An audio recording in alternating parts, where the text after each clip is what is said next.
So the amount of anticipation for a complete non-event is borderline laughable to me. Luckily, we talked about this yesterday on the channel. If you were in the live stream yesterday, I did a Fed update yesterday prior to their actual update and news of today. So in this video, I'm going to break down exactly what's going on, at least to the best of my abilities, rather than kind of sugarcoat things and talking basis points. That's a fun one. That's a fun one I wanted to address in this live stream is basis points. Who brought up, it's like when you go to the 99-cent store and they don't want to call it a dollar, you know? They don't want to say, oh, this is $1. Oh, no, this is 99 cents. This is 99 cents. They're just trying to play like these mind games. Oh, are you going to raise it? Oh my gosh, are you going to raise it 50 basis points? Like, no, that's 0.5%. Why are we talking in basis points? Why are we allowing this situation where they try to hype up like their numbers like they're actually doing something when it's a complete non-event? So to break it down for everybody who hears this number, because a lot of people don't, I mean, even I was like, basis points, why are they talking in basis? A basis point is a 100th is a basis point. So basically, when they say, oh, we're going to rate, are you going to go, wait, are you going to do, instead of 25 basis points, like you hear all these news outlets, oh, instead of 25 basis points, are you going to do 50 basis points? Oh my gosh. Wow. Newsflash, inflation CPI is 700 plus basis points and counting. I know they only tell us 7%. You don't hear them talking about inflation in basis points, do you? You hear them talking about their federal funds rate in basis points. Raising the federal funds rate, they talk, oh, well, we're going to raise it 25 basis points, 50 basis points. You don't hear them saying, oh, you know, core CPI is actually well over 500 basis points. They don't say that. They say, no, core CPI is 5.5%. CPI is, 7%. They don't want to talk in basis points on that stat, but on every other stat that affects what they're doing, they talk in basis points. Very telling, and I don't overlook that. To me, it just is like, it's like catching somebody that's cheating on the test and they're trying to figure out ways to dance around it or something. And I just, that's the one thing that bothers me when I was listening to the whole report. If you notice, I didn't do the report streaming. I know that, like Meet Kevin and that kind of crowd, they stream the actual talking. I rather sit down and absorb it myself than just do it. Maybe in the future I'll actually react to it in real time with everybody here on the channel. But I just wanted to kind of take it all in and digest it. And basically what we talked about yesterday, if you were in the live stream yesterday, is exactly how I feel today after the report. But there is actually some very interesting things that happened in the market that I want to go over in this video on the charts over here. And by the way, everybody that said the trading view where I show the charts is blinding with the backdrop. I figured out how to make it into dark mode. All right, it's going to be fine. We're going to be okay. All right, I heard you. I read the comments, I promise. So we figured out the dark mode thing, so we're good now. But it's laughable. I mean, so if you've watched my videos in the past, or you watched the video yesterday, you know that I haven't changed my mind on this. And I've said the same thing for the past like 2 years, a year and a half, and just said, I think the stimulus is a bad idea. I think it's going to cause dramatic inflation. I constantly went against the stimulus packages. If you've been a subscriber on the channel, and if you're a subscriber now, yesterday we got a lot of new subscribers actually. So everybody that did click that subscribe button and did hit the like button, just know it does work for the algorithm. Because look at the last video we did on the Fed update stream yesterday. It got like almost 20,000 views, and that's way more than usual. So I have to say thank you to everybody watching this right now and everybody that was in the last live stream for helping me get through the algorithm by hitting that like button and sharing it. I don't know what happened. Maybe it's from all the likes and all the shares, but I'm just going to keep telling it like it is. I have nothing to sell you. I just want to vent, and let's have a therapy session together, everybody. So everybody in this stream, let's have some therapy. And also know that I have no bias here. I'm not long or short the market. I'm in hard assets, so I'm not long or short the market. I have no bias. I'm not going to pump any stock. I have nothing to sell you. So let's just tell it like it is. The one thing that's very interesting, and this is something we talked about yesterday, and this is real news. So basically, just to squash any of the news that you think came out of the Fed, there was no news. Nothing changes. They're going to continue QE. They're still printing. And there is actually something very interesting here. Although nothing has changed at all, there's something very interesting about how they're going to do things. So they said they Powell came out there and it's like, what is this? What is this? Like, this is an event. This affects markets. How does this? Like, he's doing nothing. He's talking there, dodging questions for an hour. He does nothing. It's laughable. But what they did say is that they are not going to raise rates until they're done printing. So they're saying they're going to continue to print and print and print tens of billions of dollars and inject this into the economy, right? So the QE hasn't stopped. Quantitative easing hasn't stopped. Just to be clear, the people think that they've just stopped the printing press. They haven't done anything yet. They're still running that printing press. Interest rates are still at zero. They've done nothing. They didn't do anything at all in this report, period. And we talked about this yesterday. It's like it's completely laughable. But the interesting aspect is the way that they have set up these, I want to call it like escape hatches. It's like they set up all these escape hatches. If this doesn't go our way, we can go through this route. And if this doesn't go our way, we'll go through this route. And obviously, we'll change our mind if this happens. That's what they're doing. And so the first thing that they say is they're not going to raise the federal funds rate from 0%, a measly 25 or 50 basis points, 0.25%, 0.5%. Powell, stop talking in basis points. You're doing nothing. You're not fooling anybody. Or at least you're not fooling my audience and us in this live stream. You know, they're hard to fool around here. And I'm going to go over the real information here, but they're going to raise it not even 1%. So when they talk in basis points, it's laughable. But so they're to break it down again, they're saying they're going to stop the printing press. The printing press is still printing, right? They're printing and printing and printing and printing. Still printing. It hasn't stopped. QE, quantitative easing, is still happening right now, just to be very clear. Once they said they are not going to raise rates until they stop the printing press. So until they stop printing and printing and printing, that's when they will raise rates, after they're done printing, which is it's clear that they're setting up a escape hatch. Well, if you have to keep printing again, well, guess what? We're not going to raise rates. Maybe we go negative. I mean, mark my words, they might actually go negative. This is just, and by the way, not financial advice. Not financial advice. Disclaimer, I'm a YouTuber, could be completely wrong. This could also be a complete parody. Matter of fact, let's just call this whole video a parody so we don't get the live stream messed with at all. Because last live streams, I said that last live stream, and we lasted for like 2 hours last time without getting... Anyway. The third aspect of it, so they have to stop the money printer to raise rates, and then after they said they will not start unloading the $9 trillion on their balance sheet. This is the key thing that I got from the report, actually. They're not going to unload the $9 trillion and unwind that back into the market, which is quantitative tightening, or QT. They're not going to unwind their balance sheet of $9 trillion roughly at this point until they raise rates. So they're setting up all these weird things, and it's like, peel the Band-Aid off. Stop with all the anxiety trips over nothing. 0.25%, just do that now. That does nothing. You have a CPI that's 7%. You think raising it 25 basis points? They use that word because maybe some people think that means 25%. Maybe they're trying to fool people. I don't know, because if they did it at 25%, that might actually do something. But then the market would collapse, and they can't handle that. They can't handle the truth. So they say 25 basis points, but 25 basis points is 0.25%. 0.25% is 25 basis points. And they're saying they might do that in March. They might, and they might change it to 50 basis points. Woo! Oh, wow, that's going to really make an impact. You might change, oh, really, pal, you might change it to 50 basis points. Oh, wow, fantastic. That's really everything. That's really everything.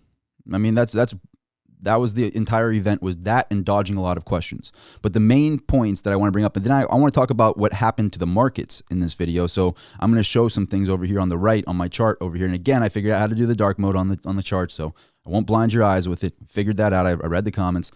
But the biggest thing, I think, was the way that he laid out this timeline, that they won't raise rates until they're done printing, and they won't taper, or they won't unwind their balance sheet until they start raising rates. And they also said something along the lines of like, oh, it might be a gradual thing. It might not actually. We'll do it at our own rate. They didn't give it an exact timeline. And then also there was actually a reporter, which I respected that the reporters were actually asking real questions here.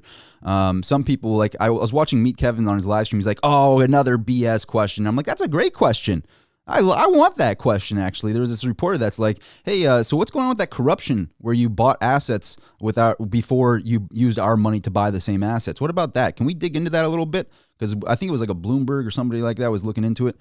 And I heard me, Kevin, like, oh, that's a non-report. I'm like, that's a great question. I want to know exactly when Powell bought those assets. I want to know exactly when all his team were buying the things that they used our money to buy. I want to know exactly when they unloaded it. Why? That's not a good question, Kevin?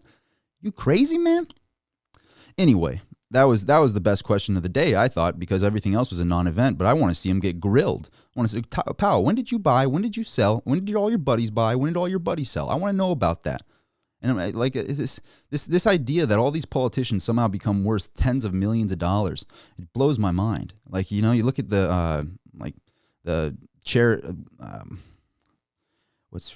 I keep forgetting there's so many politicians that somehow are worth over $100 million, and it's like, you make $250,000 a year, you make a couple $100,000 a year. How are you worth that much money? Like Senator Warren, for example, always bashing on the billionaires and all this stuff, and it's like, you realize you're creating the billionaires.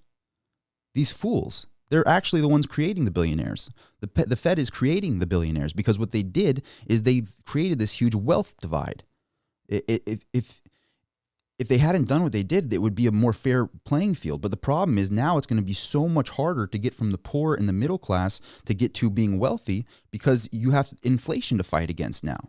And now it's just a completely different ball game because assets are getting so expensive. Rent is going to be so high. The rich people are going to be able to afford the rent and change the rent prices on the working class. So rent that might have been $2,000 might be $4,000 now, and you might only make $4,000, and your wages don't go up at the same level. So it's sickening that's what's going on right now. And I can't believe that it's so obvious, but nobody talks about the real information. And hopefully I shed a little bit of common sense, because common sense is not very common, as we all know. And I went through the comment section actually on the last live stream, and I have to say thank you all. And I will be going through the comment section again towards towards the end of the video here. I do see some super chats. I promise you I will get back to you on those. I just have some points that I want to bring up. I never miss super chat, so I appreciate those, and I will scroll back up and get those. I don't overlook those. I promise. I really appreciate it. So Brad, I will get back to that after I'm going to go through some more information here on the right, and then we'll go over all of that.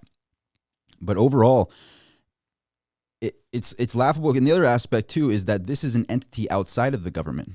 That's what a lot of people tend to forget about the Fed. The Fed is not a government entity. It is an entity outside of the government that somehow gets contracted to do the things that they do by our government, which is like, what? How is this team of weasels in charge of our monetary system? I don't know. The other aspect, they talked about how labor was strong. Oh, labor is strong, and there's more people are going to be hiring like more than ever before. And I'm thinking about that. I'm going, I don't know about that. The reason I've thrived in my business in collectibles is because I don't have any employees, and I save so much on my overhead in that way. And I focus on the internet. I focus on all of that stuff. You look at like Tesla, the reason they're thriving right now is because they don't have the same type of an assembly line as the other car companies. I look at like these companies that are now operating off Zoom and sending their work out. I mean, if you're getting a website done, some people do it overseas now. It's like there's to say that the labor is like strong. I think that's just total like lies, in my opinion. And I know they'll pull up some chart and they'll try to pretend, and I'll show you the charts over here on the right and show you what I mean by it.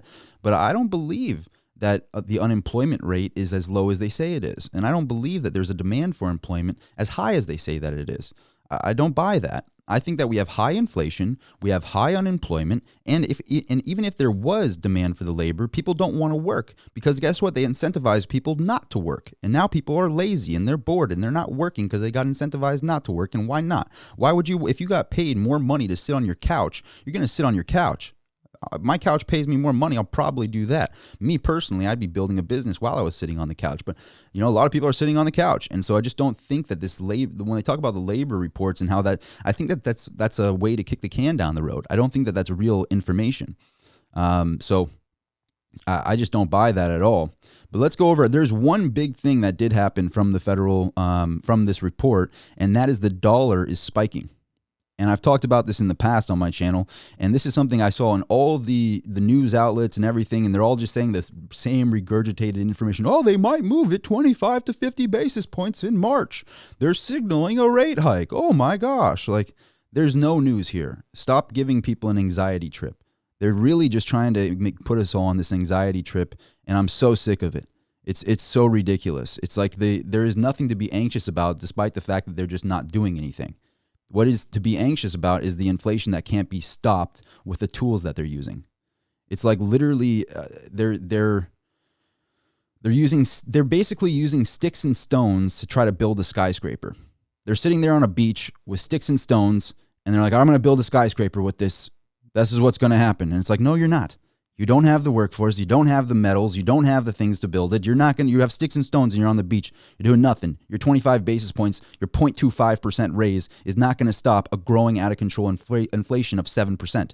It's just laughable. How can somebody look at the screen with a straight face like Powell does and not tell the truth? The truth is, he should sit there and be like, the truth is, we're screwed. We're screwed. We printed way too much, and we can't even unload this because then it'll raise rates too much, and we can't afford that. We can't even afford to unload the $9 trillion that we put on our balance sheet, and so there's nothing we can do here. All that we can do is do QE to infinity and then basically keep the rates at zero, if not go negative on the interest rates. That's all Powell can do. And he can just go out and outright say that point blank, but my uneducated self can. I didn't go to any college, and I can call him out on this YouTube channel, so I'll do it. But that's what he should be saying. You know, if he was honest, what's really going through his head is, I did this for another 4 years for a paycheck. I'm going to take some more of the people's money, and then I'm going to put it in the market. And when we do more QE, I'll probably buy the stuff that we're going to buy with the people's money again, make a bunch more money, get done with another 4 years, and then I'll retire. He talked about, too, in this report, he talked about how he goes, oh, I hope I'm around in 25 years. I know everybody in here watched it. So it's like, I know... He brought that up, and I'm sure everybody heard that, where he goes, I hope I'm around 25 years to see the historical impact of what we've done. It's like, do you? Well, at least you won't be the Fed chair by then, Powell. At least you won't be the Fed chair. You'll look back and tell your grandkids, and go, hey, I was the one who ruined the economy back then. That was me. I'm still around. I'm 100 now, but that was me who messed it up back in 2020 and 2021, 2022. I'm the one who created the most gnarly stagflation of all time. It's like the most ridiculous thing. I can't believe he said, oh, I hope I'm around in 25 years to see the impact of what we've done. It's like, what? Anyway, I can't believe that was ridiculous to me. Let's go over to the chart over here. You know what? I don't want these super chats. I really appreciate you guys doing those super chats. So we'll go over those real quick, but I have some charts over here to show you on the right. So I'm going to go over these really quick just because I don't want to miss any of those. I really do appreciate it. Brad Phillips said, he gave me $5. I appreciate it. He said, it's a joke. Mr. Pete B has no idea how to fix the supply chain along with the rest of the non-entrepreneurs that are making these decisions. I totally agree, Brad. We have total employees making executive decisions that entrepreneurs should be making. And that in a Austrian economy, if we had Austrian economics, the entrepreneurs would be calling the shots because the entrepreneurs run the economy in that situation when it's actually sound money. And you can't get away with telling lies. I couldn't agree more. And then let's see. And keep in mind, guys, I just want to let you know that I'm going over these super chats really quick because I really do appreciate those. And I'm going to show you some charts in a second here. So Boot Without a Soul says, he gave me $5. I appreciate that, man. He says, I just want to live on a homestead and use silver as money. That's all I ever wanted. It's not a bad idea, man. It's not a bad idea. Brad Phillips, again, he says, we can't hire enough truck drivers to fix the supply chain. The Fed is lying because they have no fix for the issue. The jobs report is a lie. I personally, not financial advice, I'm not an advisor. Personally, I totally agree with that. And I've been on that same boat with you as well for a long time. And it's just like it makes total sense that they have to grab at whatever they can to try to make it seem like it's not as bad as it is, and saying that, oh, well, there's jobs waiting and there's demand for jobs and it's not that bad. It's like, no, I think that people aren't working the same way that they were working. And then the other aspect with the trucks too is look what Tesla's doing. Tesla's working on driverless trucks.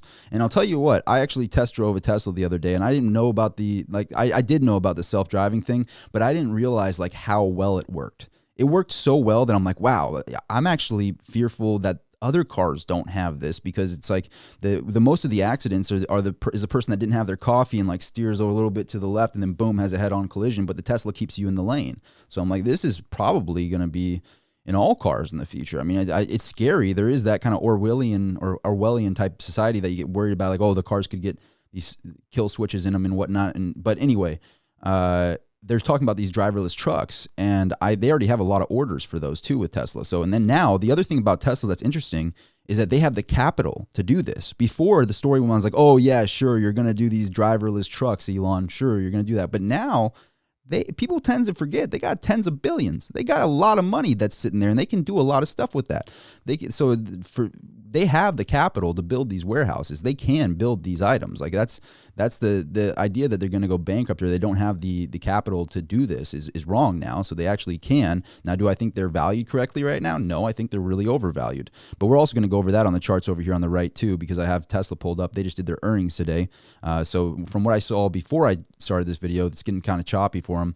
I would imagine they rebound a bit. Tesla has kind of a cult following, but just to add to what you're saying about the trucks is like they're on top of that adds to the unemployment, because it's like we're going to have driverless trucks in the future, in the near future too. I think that, I already have driven in a self-driving car and I'm like, holy wow, there's a reason their new steering wheels have a flat top to them, because they expect people to not have to steer as much anymore. Eventually the steering wheel will probably be gone in a lot of cars and they'll just use it as extra room, but anyway, I couldn't agree more that there's the demand is for, getting rid of employees. But hang on, let's go over to these charts over here. There's something I do want to, this is actually a very important chart I want to show you on the right, and you will see that I did listen to you all and I found out how to do trading view. Look at that. I figured out how to do it with the dark mode. Aren't you proud of me? And people were giving me some stuff about that saying, look, you got to figure out the dark mode. The light mode is blinding my eyes. Figured it out. But here's something I really wanted to show you. This was while the Fed was going to, while the news of the Fed was coming out that they were going to do this week in earnings and all of that, you see these spikes right at market open in the dollar index. And this is the strength of the dollar in the basket of currencies, right? So this is the DXY, the dollar index, and I use it a lot in precious metals. I'm in the precious metals industry, and I use this specific chart quite a bit. And I mean the DXY, and this is very telling to me. See, the markets pulled back a bit and kind of went flat to a slight pullback, right? So you have the Dow Jones down 129. You have the NASDAQ up 23. You have the spot. Basically, everything's flat to, pretty much flat. It was up prior to the report, so it went from up to flat. But what did have a real situation is this dollar index. Look at the dollar index spiking. That tells me people are getting out of equities. That tells me people are getting out of equities, they're selling out, and they're holding their money in cash. It's very clear, and not enough people are talking about that. And not only does this prove it, this proves it in real time. Keep in mind, this is the 5-day chart. Let me see right here, 5 days. Someone told me in one of my videos it's a 5 hour. I'm like, no, that says 5D right there. That's the 5-day. So this is the 5-day chart on the dollar index. And what's crazy, look at that spike. Look at that spike in the dollar index today. Jumps from 96 flat to 96.5. Clearly a spike, selling out of equities on this news, going, I don't believe this Powell guy, and I want to be in dollars right now. I don't want to be in the equities market. So this tells me people are selling out. Not only does this tell me that, but the velocity of money tells me that. So when I look up the velocity of money chart here, it's very clear that people are holding their dollars. The velocity of money, this basically shows you how tight people are being with their dollars. And this is very clear that they're being very tight with their money right now. They even back in 2008, they weren't as tight with their money as they are today. So as this chart goes lower, it shows how much people want to hold their dollars under their mattress, basically. That's what the velocity of M2 money stock means, is how tight are people being with their dollars in the account. And so, like I said, even in a real recession, this right here, this little line, the gray lines are supposed to show us the recessions. They put it in, for some reason, they put a gray line for March of 2020, February 2020, but that wasn't a recession. That was the shutdowns. That's not considered a recession. But they still have it there. But we haven't gone through a recession since 2008. 2008, the people were still spending money in 2008. Now they're spending money less than ever before. So this idea that people are, it's just a supply chain constraint. Like what? To me, in my opinion, that's an outright lie. because it's not a supply constraint. It's that people aren't spending their money. People want to hold on to their cash. And if they're spending their cash, they're going to spend it on smart things. So to me, people are scared. And then not only does this, this obviously proves it, but not only that, but the DXY skyrocketing today obviously proves that as well. So, people are talking about these. They're talking about, the individual stocks down here. They're talking about your Apple, your Microsoft, your Amazon, your Tesla, all of that. What I'm talking about is this dollar index skyrocketing. I'm talking about that. I want to talk about the unit of measure of all equities. All these equities aren't priced in Bitcoin. They're not priced in gold and silver like they used to be prior to 1971. They're priced in dollars. And this is the unit of measure of all stocks. That is wild. Look at this. So this is a very telltale sign. Whenever the dollar index goes up, usually precious metals go down. And whenever the dollar index goes down, usually precious metals go up, because it usually means that it takes more dollars to buy precious metals when it's down. And when it's up, you get more precious metals for the more purchasing power that you have in your dollar. But overall, what I'm looking for is a detachment. I'm looking for basically a situation where the dollar index remains high like this, but metals still continue to be skyrocketing. And in that situation, it's where you want to be. Just really quick to go back here. If you're in Bitcoin, if you're a Bitcoiner, or you're in precious metals, or if you're in both like I am, it's a big benefit if the dollar index stays high and we get a detachment where precious metals start going up while the dollar index stays high. Because what that means is inevitably that dollar index has to crash. And when the dollar index goes down, that's going to mean it's going to start skyrocketing even more and start amplifying that move upward. Right now on the chart, to go over precious metals really quick,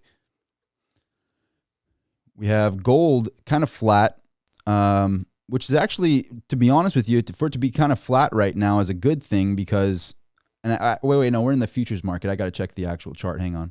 No, gold is down. Gold went down from, I remember looking at it yesterday, seeing it was 1850. So it went from 1850 down to 1819, which is what I was just telling you about right there.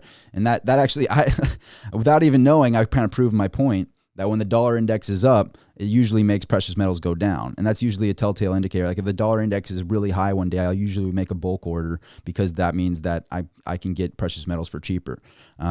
So that's proving it right now. Same thing probably with silver. Silver down from 23.9 to 23.5, so a little bit of a pullback there as well with this dollar index strengthening, which is, to me, opportunity. And I think let's see how Bitcoin was affected. Yeah, Bitcoin in the same way. So here's Bitcoin, same thing. Dollar index goes up, Bitcoin goes down as well.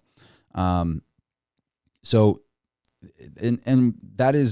that's the correlation that you want to see, because then when the dollar index goes down, those will go up. But to see it kind of to see what kind of drives my thesis, so to speak, is that when you see the velocity of money is down this low, people are being this tight with their money. But on top of that, you see the dollar index, people are holding dollars right now. What it tells me is, are people holding dollars because they trust it? Are people holding dollars because they trust the US dollar? Or are they holding dollars because they're scared? There is a big difference in respect when somebody actually respects you, or if they respect you because they're scared of you. There's a huge difference there. And a lot of people show false respect because they're scared. And I think that's what we're seeing in the dollar. I think people are scared of what happens in the future. They're scared of a Fed that's basically, in my opinion, not telling the whole truth at all, just to put it very, very, very lightly for this live stream. But it tells me that people are scared and they're holding the dollar out of fear, and they're waiting to put that money into a safe haven asset. So when I see gold down, I see silver down, I see Bitcoin down, I see that, and I go, that's opportunity there. Because in the near term, we might have this pullback, but in the long term, that money, all of those dollars are not going to go into bonds. You think these dollars here are going to go into 30-year treasury bonds? Like, who wants it? Oh, you want 2% to lock up your money for 30 years? Is that what you want? This is a 30-year T-bill here. Back in the 80s, it made sense to get a T-bill because it actually protected you a little bit. You got, your 13%, your 14.5 for a T-bill. You'd get a 30-year treasury bond and you could actually protect yourself a little bit. But look at this. Like, who wants to make that investment for 30 years? Lock up your money for 30 years for 2%, 2.1% with everything going on right now. you're losing 5% a year and that's with their ridiculous CPI figures, not the real CPI figures, their CPI, their hand-picked little basket of CPI can't even protect you from their hand-picked basket of CPI, let alone the real one that they used back in the 80s.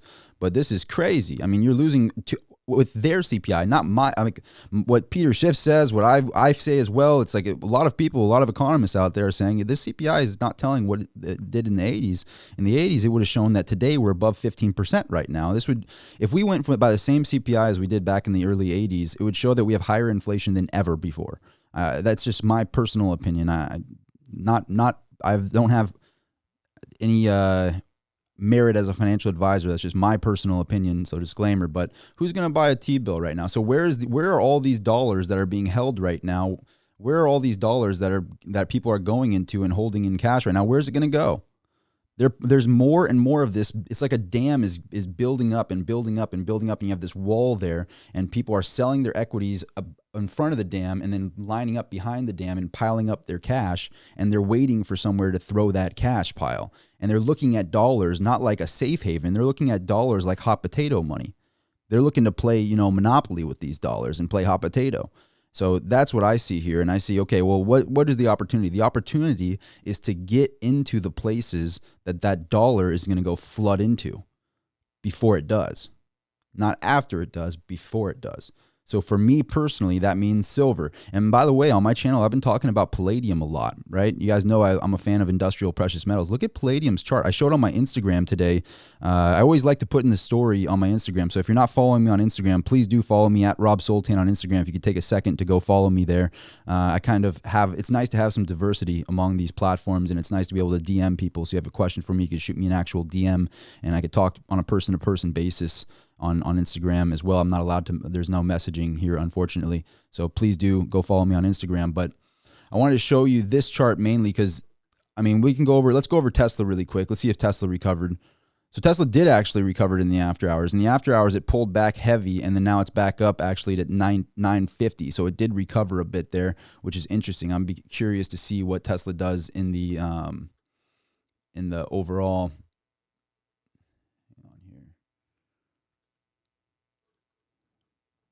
Why is this screen not showing on the top part?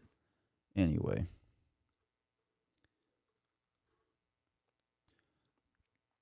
Tesla did recover a little bit here. And let's see if Microsoft did, because Microsoft actually had decent earnings yesterday, and it didn't. Yeah, it's still kind of around where it pulled back down there, so it's kind of somewhat flat. So those were the two big earnings, was Microsoft and Tesla, and they both are looking about flat to slightly up today. And then you look at the indexes. What was crazy about the Dow is it was actually down quite a bit in the beginning of the day. Let's pull up the 5-day here. Yeah, in the morning, it actually was, it pulled down pretty big today, and then it recovered a little bit, but not all the way yet. And the thing is, what's crazy to me is if there was anything right now, like to go back, if there was something to make the market rally, it would be the fact that they did nothing. Like the market, for the market to be flat to me is very bearish. Because if you think about it, it's extremely bearish because they did nothing at the Fed. The QE you still have him running his printing press. The printing press hasn't been stopped. Interest rates are still at zero. So if there was anything that would make the market kind of skyrocket instead of selling off like it did into the close, it would be that. It would be the fact that they did nothing. But imagine what's going to happen when they actually do something, or when the inflation gets out of control. If inflation gets out of control, and what we really see is people going into the dollar right now and piling up the reserves in their dollars. What happens when those dollars find a place to go and the dollar index crashes? What would happen if they raise rates, they stop printing, they start unloading this $9 trillion debt? And that's actually the next thing I wanted to show you on here is the actual truth. Truth is, our debt is about to break 30 trillion on the national debt. And of this 30 trillion, they printed roughly 14 trillion in the last 2 years. So it can't change that. But let's go to, this is the historical inflation, and then I wanted to show the federal funds rate. The federal funds rate is still at zero. It's still down all the way to zero right there. But at the same time, even in 2008, the federal funds rate was 2.98% right at the beginning of it. Before, you had it at 5% on the federal funds rate, but it's still down at 0%. They haven't changed anything. And so what? They're going to raise it from here. When they talk about 50 basis points, they're not talking about jumping up 50%. They're talking about going from here to here, like from here to there. That's what they want to raise it to. And prior to this, it was at 2.4% prior to this, but now it's down. I mean, it's crazy to think that, oh, you have 7% inflation. Your inflation is up here. And likely, that's according to their CPI, their inflation is right here, but it's really likely up here. That's where the inflation is likely at if you go by real metrics. But even if you go by their metrics, it's right here. But they're saying they're going to raise it 50 basis points at best on the next, and that brings it to there. Even if they bring it all the way to 1% to 100 basis points. Whoa, 100 basis points. Hang on, let me over there. If they bring it to 100 basis points, it's only going to put it to right there. I think, can you guys see my cursor? Right here. Actually, you have to click on it. There we go. So it will bring it right here. That's where it'll go. So we're right here. If they bring it up 50 basis points, you're talking about going right there. And if you bring it up a whole 100 basis points, you're talking about right there. But inflation is actually right here. And that's if you trust them. Well, I think it's well up here, but that's just me. And probably all of us in the audience actually as well. So if you're going by the real CPI, you're talking about it up here. You're talking about it, if you're, so for what, they're going to raise it around here? At worst case scenario, they're going to raise it here, and that's supposed to stop inflation that's here or possibly here. No, that's not the way it works. This is what stopped inflation that was up at the current levels that they are today. When they brought it up this high in the 80s. That's what actually stopped. And what did that do? It caused a recession. You see the gray line right there? Caused a recession. Things went down. This gray line is not a recession. That's just the beginning of the shutdowns and everything. We haven't gone through recession since 2008. So, and even in 2008, it was higher than it is today. So they used this as a tool to get us out of it, but they've already used the tool now. The tool's been used prior to the recession hitting.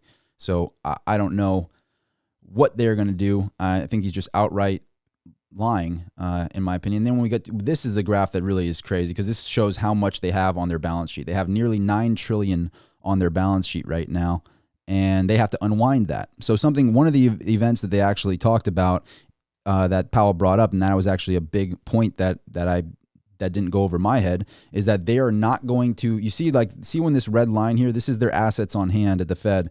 See how it started to slope? Right here is when the Fed was trying to do the right thing. So they were raising rates steadily, raising rates, and this is prior, and rates still weren't very high, but it was at 2.4%. That means home loans were 4 or 5%.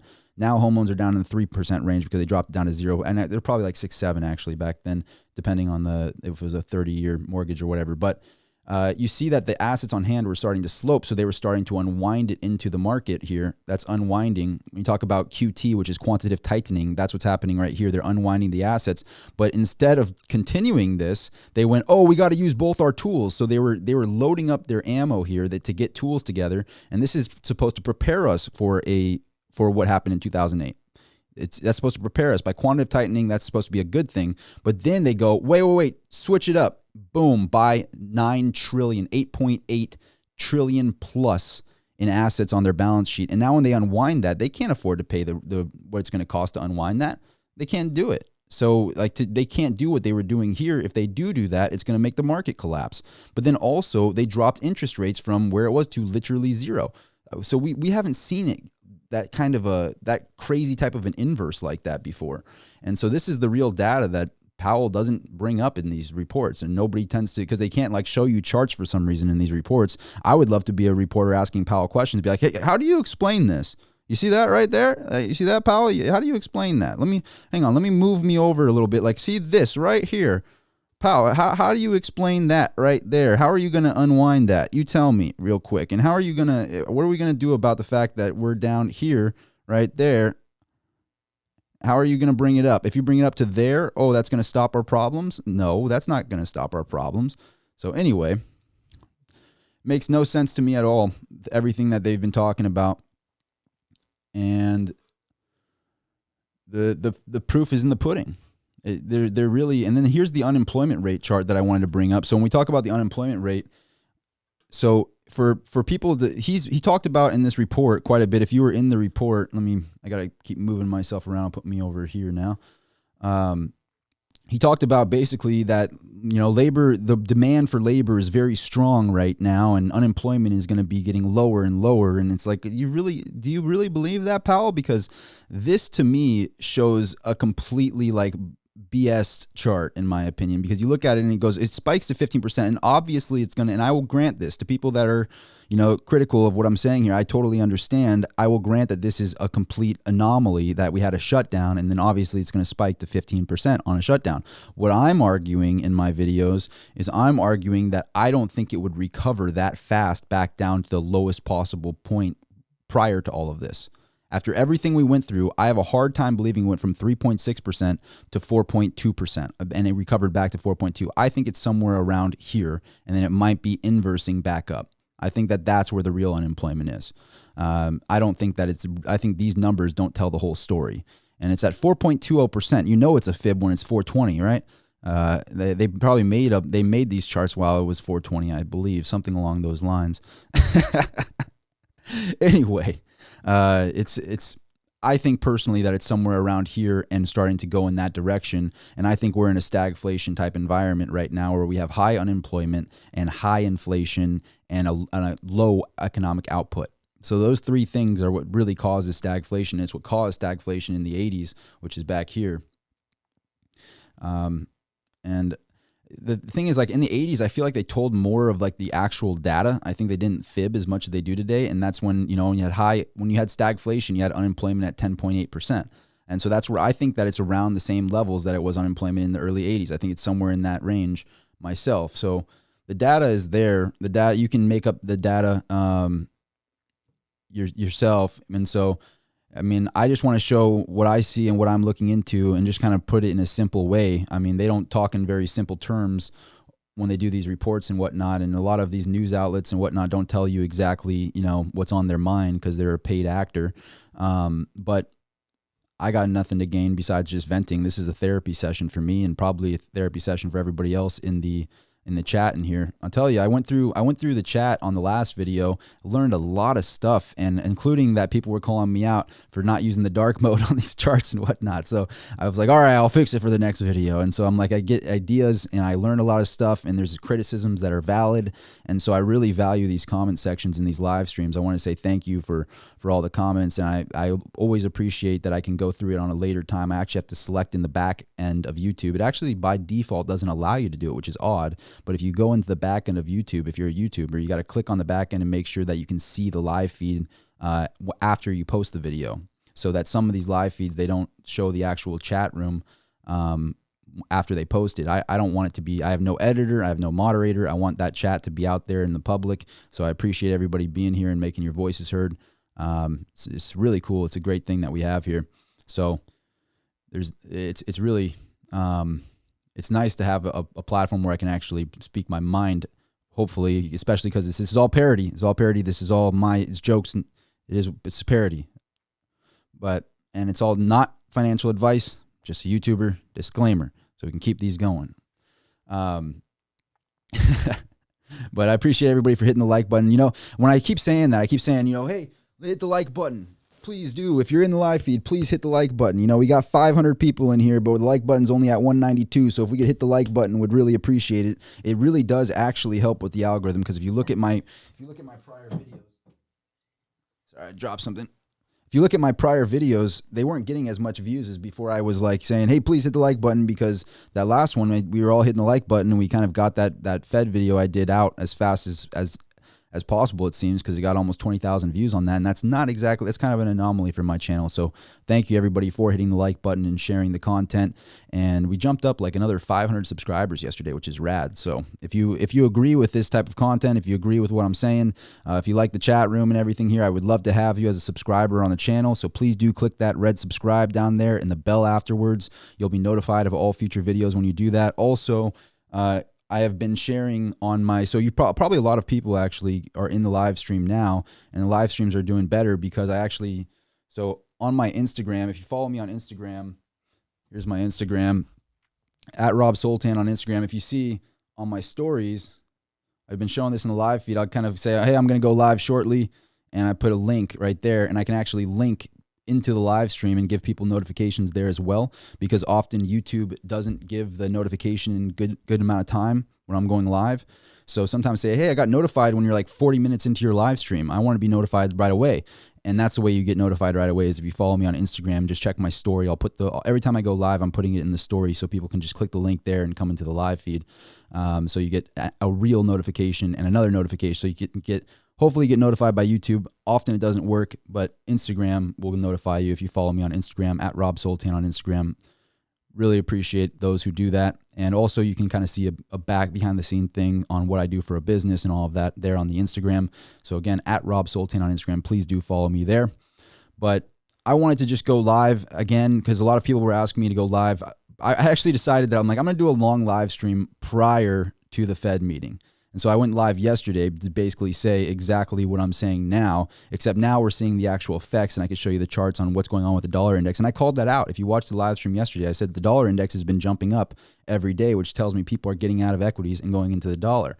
And so I think this is artificially being held up and propped up right now, but people are clearly scared, and they're clearly nervous that the fact that the Fed is very incompetent.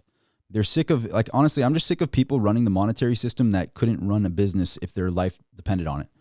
I want to see entrepreneurs running the monetary system. I want to see people that actually understand what it's like to build stuff. Most of these politicians, if not all of them, haven't built anything. It's hard to build stuff. It's hard to actually be a winner in the economy. You have to spend all kinds of time building things. And I just don't see any real entrepreneurs running stuff. And I like actually running politics because it doesn't pay enough. But little did we know, as entrepreneurs, we can buy stocks at certain times, and somehow, if we're Nancy Pelosi, somehow we become worth 100 million plus. I should have known. I chose the wrong profession. I should have been a politician that gets insights on what's happening in the market prior and then buy into it. Just a parody, just not true, completely not true, just not financial advice, disclaimer, all parody. All parody. But how did the Speaker of the House somehow become worth 100 million plus?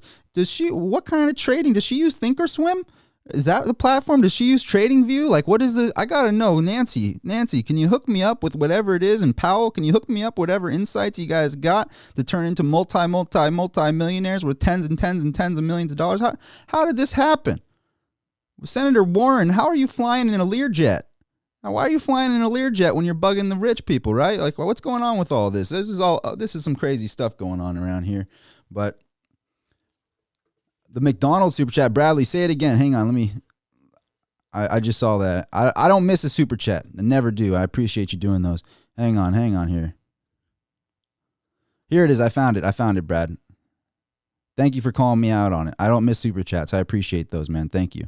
Brad said, I also didn't like how Mr. P spun the job market. The fact that we have so many job openings and McDonald's offering sign-in bonuses is a bad sign. I agree. I think people are becoming very lazy. It's very lazy and unproductive. It's true. And then the next one was a truck driver comment. It's and also it's McDonald's. I think what it is also is all these people. Why are all these people talking about XRP? XRP is a joke. Anyway, the main thing about what's going on with the job markets right now, it's I think people don't want to work for McDonald's. It's you're not paying enough to curb inflation. So most people would rather just be like, you know what, life's short. I just want to sit on home on the couch and watch movies, and call it, whatever, So it's I have a very hard time believing that, what it is.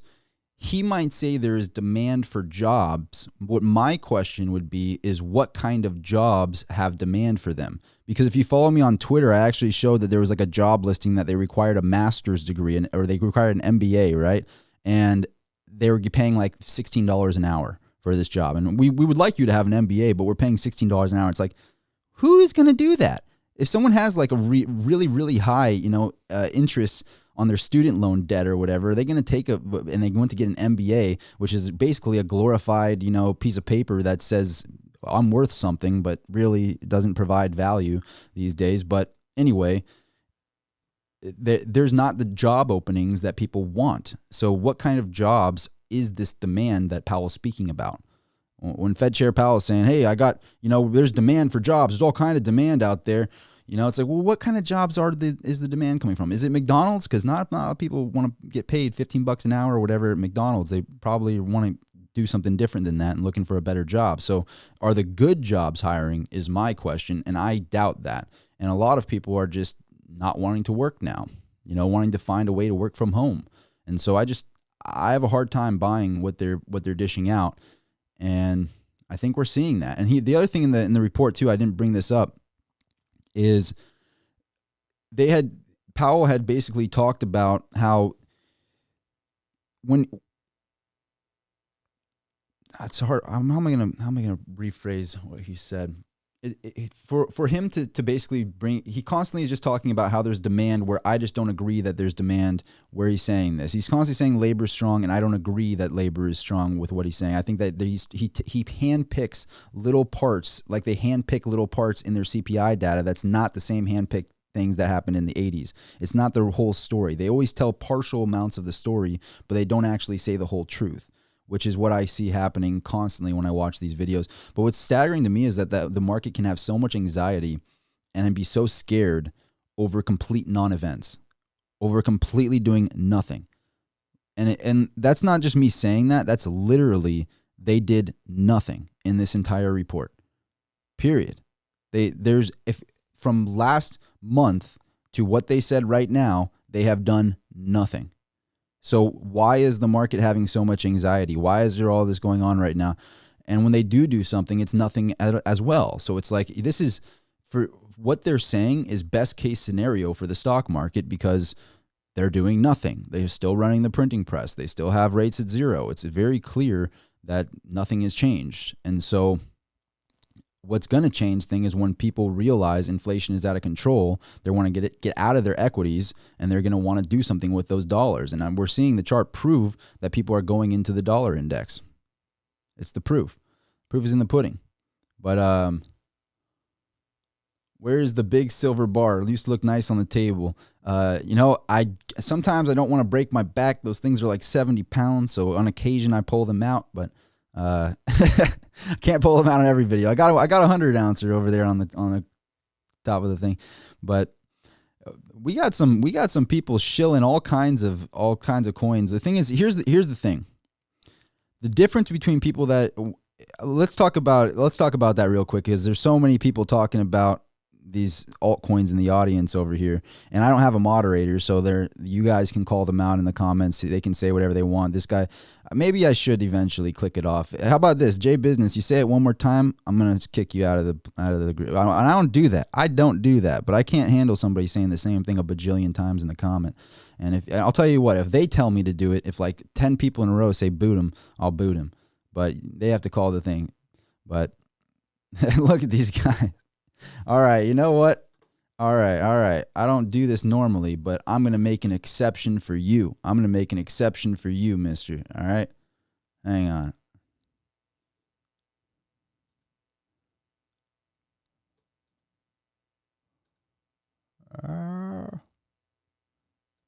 The comments are moving too quick. I can't get them. Oh, I could put them in a timeout. Oh, I'm putting them in a timeout. That's even better. Oh, and now you get to sit on the sidelines in a timeout. I'm going to put you in a little timeout right now. Oh, that's fun. Yeah, timeout. I didn't even know I could do that. That's some fancy stuff right there. I'm going to time out, and then I'm going to boot them after timing them out. That's going to be fun.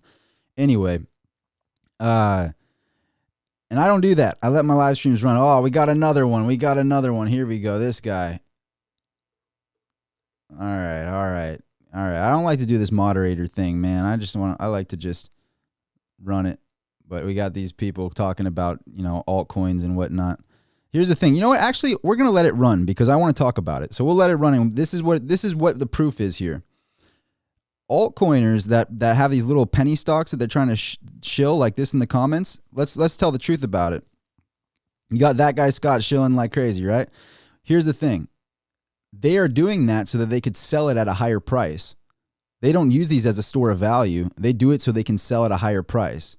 They pump because they're looking to buy something with the intent. This is the difference I've noticed between somebody in Bitcoin. Somebody in Bitcoin wants to make money. It's clear, but they're not buying with the intent to sell it at a higher price. That is what I noticed in AMC. That is what I noticed in GME, is the intent of buying to sell at a higher price. And then basically they dump at some point inevitably. And how's that SHIB doing? How's that Dogecoin doing? They didn't do too hot, doing rough. But on that note, I got to get rid of these dudes. But I don't know how it keeps, hang on here. For some reason, I can see, oh, there it is. Boom, got him. All right, there we go. Remove. Wait, how do I? All right, got him. That guy, Scott, got taken out. I can't take it anymore. All right, it's just ridiculous. Who does that in the comments? Taking mod applications. You see, I got it once in a while. I rarely do moderating and rarely click anything off like that. I let my chats roll, and I like it to be like that. But if somebody's doing that type of thing, what makes me mad, actually, this is something I want to talk about in my videos. There's like why YouTube hasn't been able to catch this is ridiculous, because I could solve this problem with a simple code fix in a day. They allow these like shill accounts that say like pinned by Rob Sultan, right? You see these on every YouTube page. Anybody that has like over 20,000 subscribers, for some reason, they see these comments where it's like pinned by Rob Sultan, contact me at this. I'll never tell you to contact me in the comments. Just to be very clear, I will never, ever do that. I will say, thanks for a nice comment. That was a good point. I'll do something like that, and you'll see a highlighted Rob Sultan comment. You'll know it's me. Always, whenever you see in the comment sections, click on that profile and see if they have subscribers, see if it's the actual person. It'll be highlighted. You can tell that way. But in addition to that, click the profile and see if it's actually me, because it'll show, 26,000 subscribers, 25,000 subscribers. Oh, that's really Rob. And odds are, and not odds, I will never ask you to contact me on a WhatsApp or something like that. I'll never do that. But the fact of the matter that YouTube allows these shill accounts to comment like 50 times. This one specifically, I posted it on YouTube I'll post it again on my Instagram for people to look at that. But if you go to the community section of my Instagram, I posted it. This guy was allowed to comment 200 some odd times. Allowed to comment 200 some odd times with an actual phone number in the comment saying pinned by Rob Sultan. Get a grip, YouTube. Figure it out.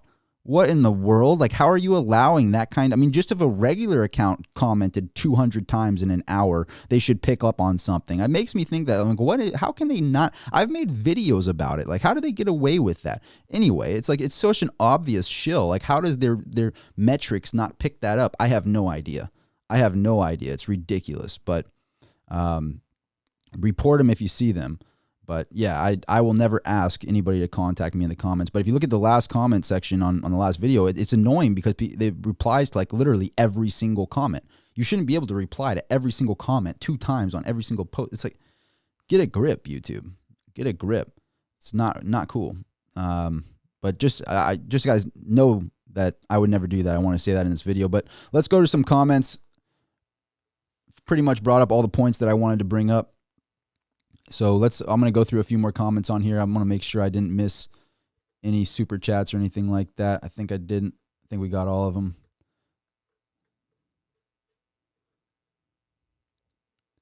I'm looking at the comment section now.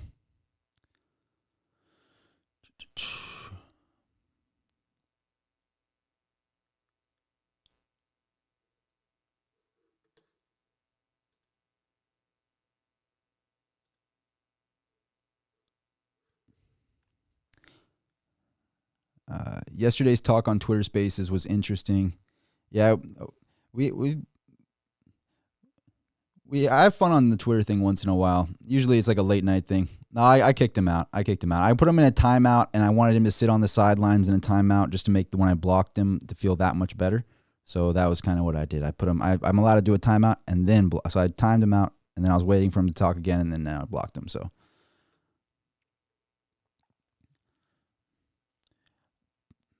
Padding, that, Nate, you might be right onto something with that. That's something that's interesting to think about.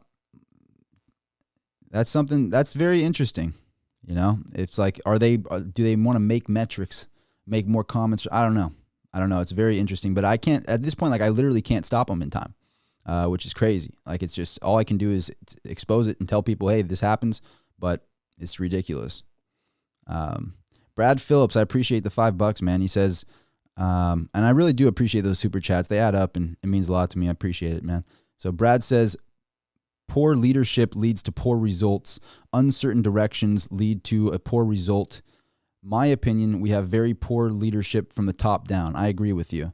And there's that saying, right, where it's strong men create good times create weak men create bad times.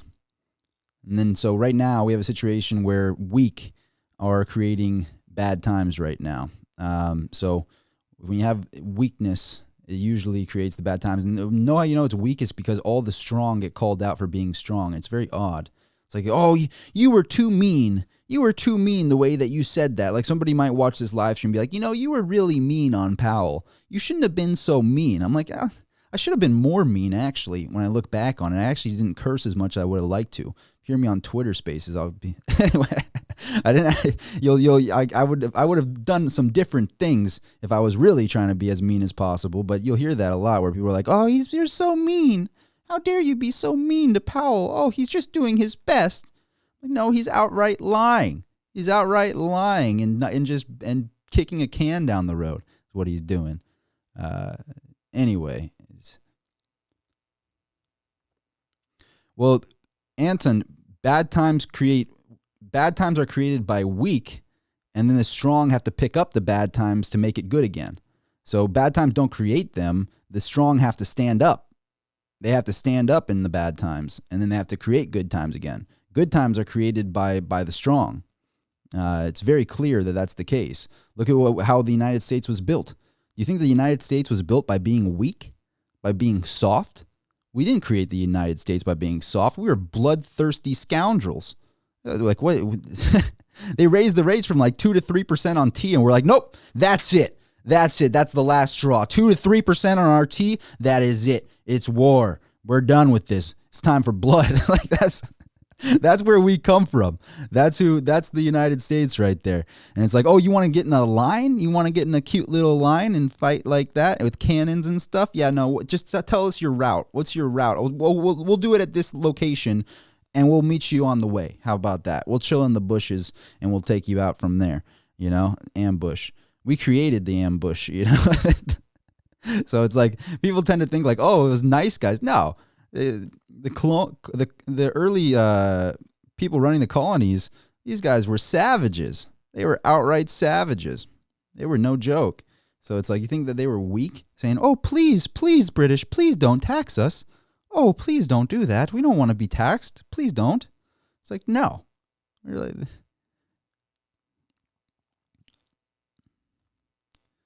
And it's like there's actually a line that Jordan Peterson said, I think, and I love this line. A weak man is not a good man. A weak man is not a good man at all. A good man is someone that has the capability of being a monster, but chooses not to do that. Because you had the option. You had the option to do disastrous things. You had the option to be a monster. A weak man never had the option. Never had the option to do anything about it. So you can't call somebody that's weak a good person because they had no option but to be a weak. A good person is somebody that's strong and chooses to be, cordial. But they don't have to be. They could be a monster if they wanted to be. They have the option. Now that's a good person. A good person is one that has the option and chooses not to do that. So I couldn't agree more with that. And we probably have some in the audience that's like, how dare you say that? I'm a weak person and I can do good stuff too.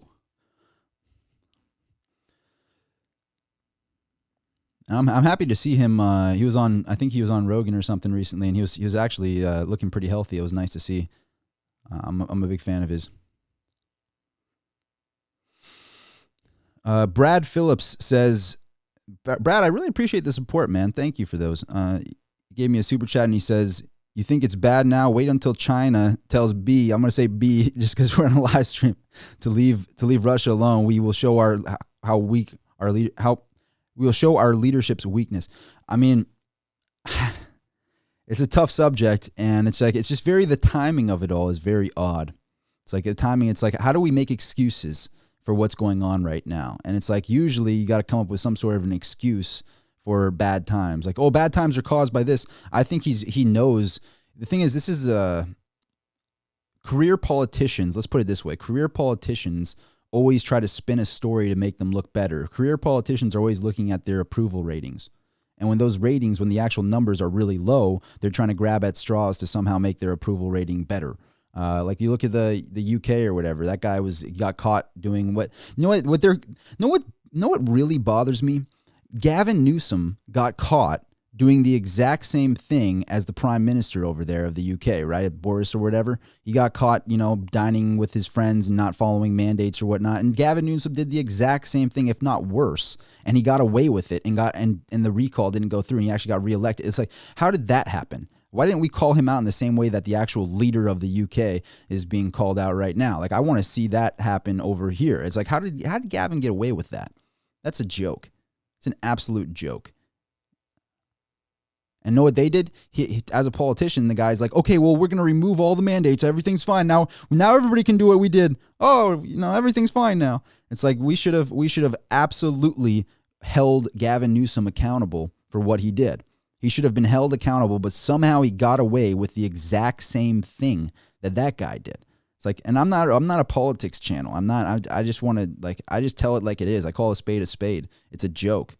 It's an absolute joke. Anyway, that's how I feel about it.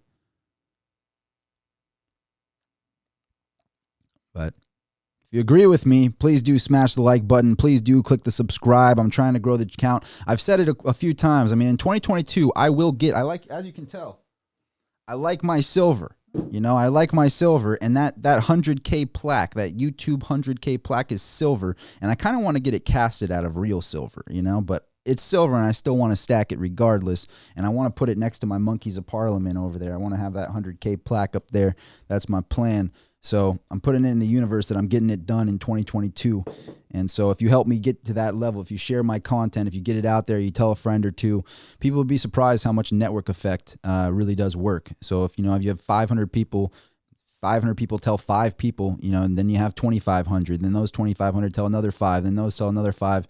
Things really grow quick. So I really rely on this channel on word of mouth to get these videos out there, and it really does help when you hit the like button, when you tell a friend, if you share it on a social media, really, really does help.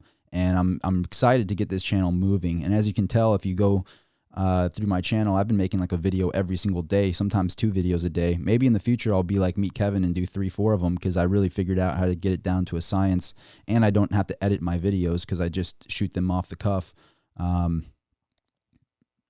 So I plan to put a lot more videos out there. So thank you everybody for clicking subscribe. Thank you everybody for helping these videos get out there by clicking that like button. Really does mean a lot.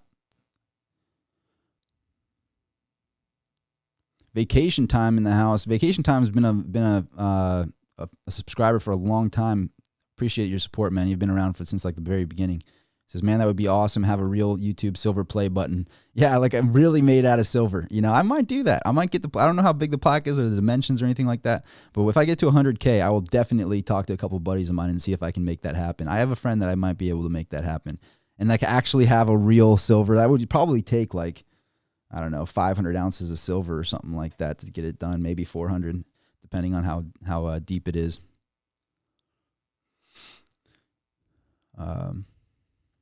I'll go through the comments for a little bit longer. We're at 1 hour and 8 minutes on this live stream. Yesterday we did like a 2-hour stream, so I'm trying to cut this one a little bit, maybe we'll stop it around like 5 more minutes or something like that.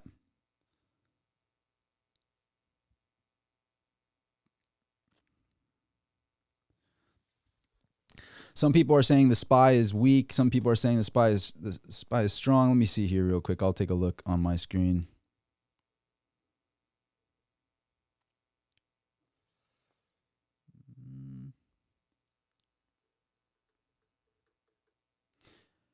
The thing is, like, if anything was meant to make the markets pump, it's by them doing absolutely nothing, because they're still doing QE. They've done absolutely nothing. And so the market to remain flat like it is right now, like the NASDAQ's just pretty much flat.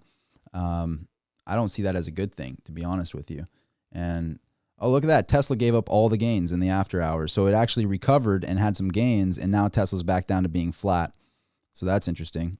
Let me see. I could show you what I'm looking at right now.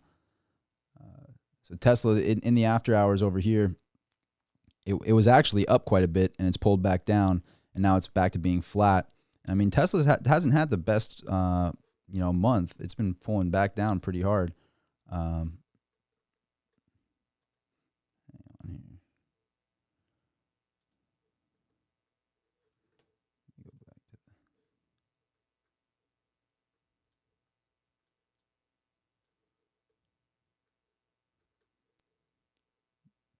Yeah, that's not much of a recovery. And by the way, the reason why this is a big deal is because Tesla actually had a decent earnings. From what I could tell on my end, from what my research did right before I started this video, you guys can let me know what you think in the comments. But they actually had a decent earnings, and it didn't do anything really. So it's kind of staying flat.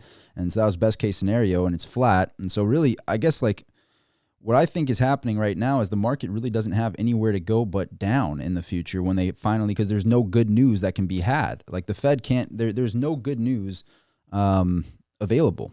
And the reason you know that is because they can't say anything good. They're always they're kicking the can down the road, and what they're doing down the road is a bad thing for the overall equity market. It's bad on both fronts, because it would be a good thing if they actually raised it to a point where they could actually stop CPI, which they're not. So it's bad on both fronts, because it's not enough to change anything, and at the same time, it's enough to affect the market. If look at how much anxiety was over this report in this equities market. Like there's this much anxiety going on, and they did nothing. Period. Like literally did nothing. If anything, they just kicked the can down the road all the way to March, and in March we'll see what happens then. But even if they raise it 50 basis points. Whoa, basis points. It's 0.5%, and CPI, you know what's funny? By the time they raise it in March, CPI will probably be well over 7.5%, even on their metrics. So did it matter that you changed it? Right now it's 7%. By the time they go in March, it's probably going to be 7.5. And actually, Powell admitted that. Powell admitted, he says, I think inflation, that's something I wanted to bring up in this video. I forgot to say that. He actually said that I think inflation is actually getting slightly worse. He said, I think inflation is slightly worse. Whatever happened to that transitory word that they used to say? Transitory.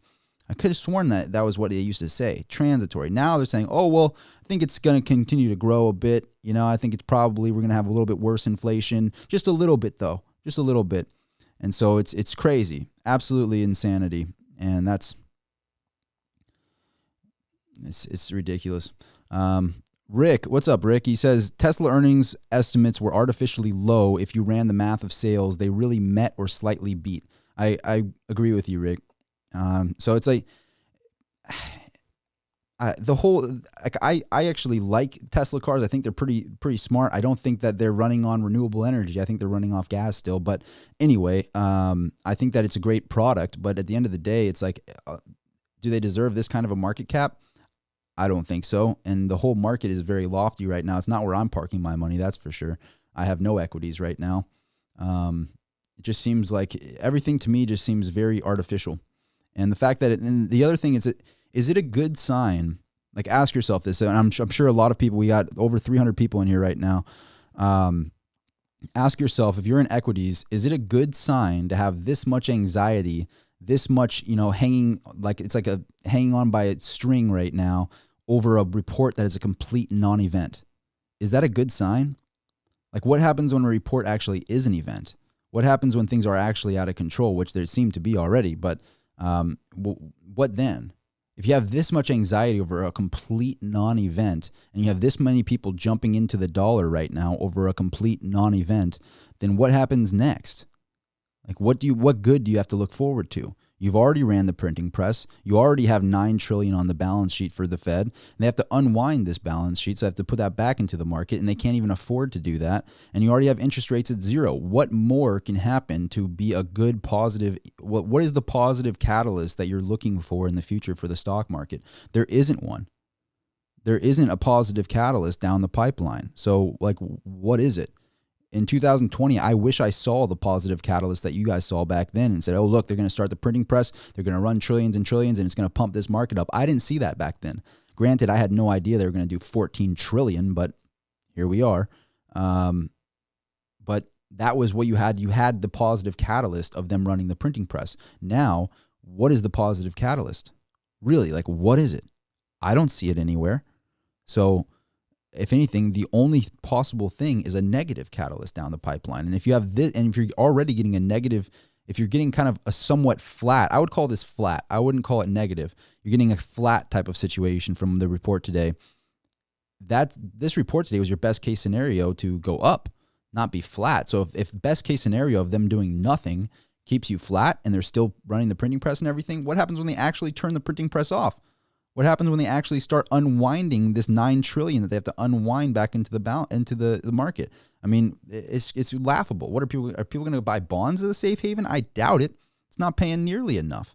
So it's like I just don't know how they get away with this, and there's really no way to look at it besides I'm begging people in the comment section right now to tell me a reason why to be in equities right now.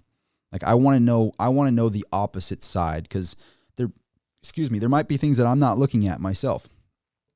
But what I see is the fastest year-over-year inflation since the 80s, and I actually think it's higher year-over-year. That's actually something I wanted to bring up. So here's the historical inflation. I keep hearing that from like the news outlets and whatnot. They say the year-over-year inflation is the highest since the 80s. I actually see it being much higher. Yep. Got a sneeze or something, but look at, so if we go to the 80s, they said like 1981 was the summer of 81 or something like that was the inflation levels going at this rate. So this is the rate of the last big inflation hike. So you go 76 this is the year over year from 4.86% to 6.7% to 9.2%. And this is where they say that it grew at like super fast rates, right? But this is the year over year from 1978 to 1979. You see it go from 9.2% to 13.29%. And then it goes down to 12.52. This is when they raised rates up to 20% is in this time period.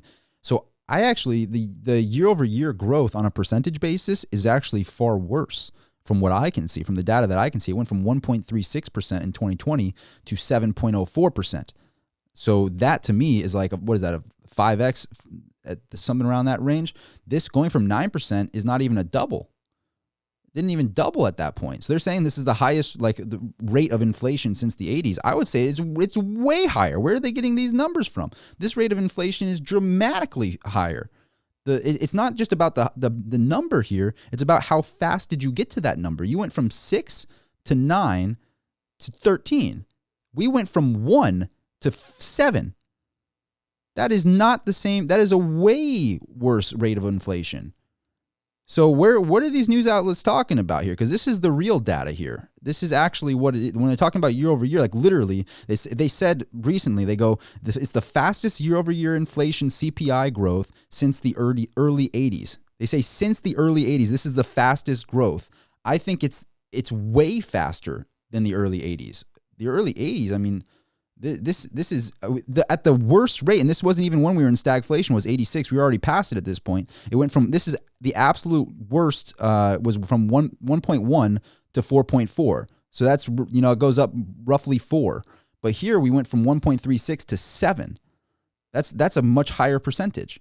So like I don't know what's being talked about here, but that's definitely not the same level of growth on the year over year. I think it's going way faster. If we do that one more time, we go up another 5x, roughly 5x, just from 7.04, we're going to be up 35%. And if we told the whole story, it would probably show that we're around here. So I don't know where they're getting this data from, but I know a lot of people in here have heard that before, where it's like they're saying, oh, this is the fastest growth since the early 80s. And it's like, no, it's way faster growth, actually. If you look at the actual data, a way, way faster growth. So in my videos, I'm not the fanciest YouTuber of all time, but I try my best to give real information and show you what's actually going on, and you can decide for yourself. So that's everything that I have for this video in regards to all the information I wanted to give you on the Fed and what I think of the Fed, and hopefully I don't pull any punches. I tell it like it is. And if it's worthwhile, please do click the subscribe. Please do follow me on Instagram at Rob Sultan on Instagram. If you want to follow me there, you'll get notified whenever I do go live. That way I can give you 2 notifications. If you click the subscribe and the bell afterwards, hopefully you get that notification, but I've been told it doesn't work that well. So you will get a notification if you follow me on Instagram. I can promise that, because then you can actually see in the story when I go live, and that's immediate. So there's that. But let me make sure I didn't miss any. I think Brad Phillips. Brad, you've been giving me mad support, man. I appreciate you, Brad. I think I actually missed that when I'm getting it right now. Brad said, does it matter how good the earnings are when you have elites and hedgies selling to FOMO retail buyers? It's called shorting rich get richer. I mean, it does look to be something along those lines. I mean, another thing I wanted to see what was going on with these meme stocks really quick. Like what happened with the GME crowd and whatnot. What chart is that? That's the daily.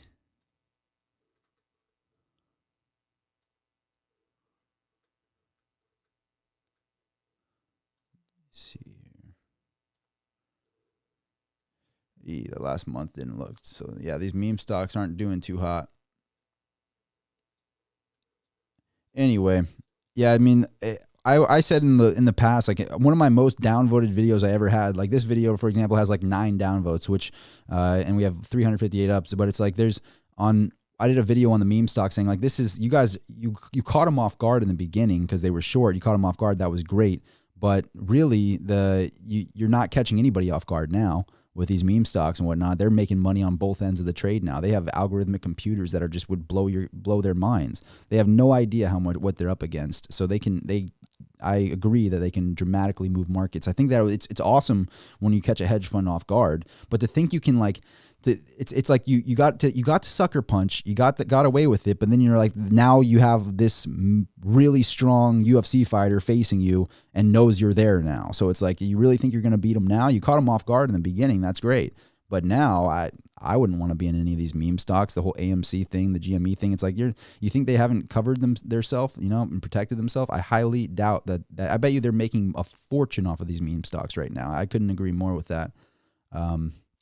So I feel Pradeep C19 gave me $5. I appreciate that, man. Thank you.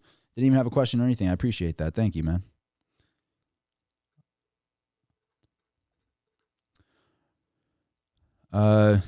Me says depression coming. I think it's more of like a really gnarly recession. I mean, I don't know. It could be. All I can do is kind of prepare myself for what I think is happening in the future. And what I think happens in the future is they have nowhere to go but to run the money printer again. Like the only thing the Fed can do to stop what's inevitable is to start QE up back again and then drop interest rates down to negative, have like negative 1% interest rates. Even though they're saying they're going to bring it up to 1%, they'll probably drop it to negative. And what a lot of people don't talk about, and this is a good point to end on this live stream on, is these options are extremely limited, and if they do decide to raise rates, it's going to cause some sort of chaos.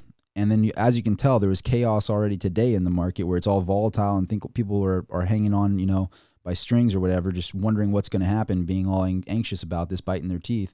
But at the end of the day, it was a non-event. So when it is an event, it'll cause chaos, and they always leave these escape hatches when they speak at the Fed. They say, oh, well, if something happened, then obviously we'll change and we'll do something different. So even these projections are very subject to change. And a lot of people don't understand that. They might say, oh, we're going to raise it 25 basis points or whatever, right? But they could change their mind in a snap of their fingers, especially if there's chaos in the market. If the market decides to plummet, not only that, but if it plummets 7%, they'll halt the whole entire market. And it got kind of close on a few days, but they'll halt the market if it goes down 7%. So it's like, if something like that happens where the market gets halted, the Fed could change their mind and go, actually, guys, we're going to keep QE going. We're going to print another $10 trillion. And then on top of that, we're going to drop interest rates from 0 to negative 1% and money for everybody. They might do that. That is definitely like a 25% probability, I would say. Something like that is definitely in the realm of probabilities. So I guess that's a good thing to end it on is that everything they leave themselves open to be able to change however they want. And then at the same time, they give us no information on what they're doing ahead of time. Not only do they give us no information, but they give us no information about what they're buying and selling. I want to know that. There was a reporter that called him out on that. And I wanted to get that information. He danced around that question, but I want that information. What assets did you buy, Powell? What equities did you buy, Powell? Securities did you buy? I want to know what your buddies bought too. I want to know when they bought it and when they sold it. I think that was a great question by that reporter. But anyway, that's the video, everybody. I enjoy doing these live streams from time to time, but you all know how I feel about the Fed now, and I'm excited to read through these comments when I post the video.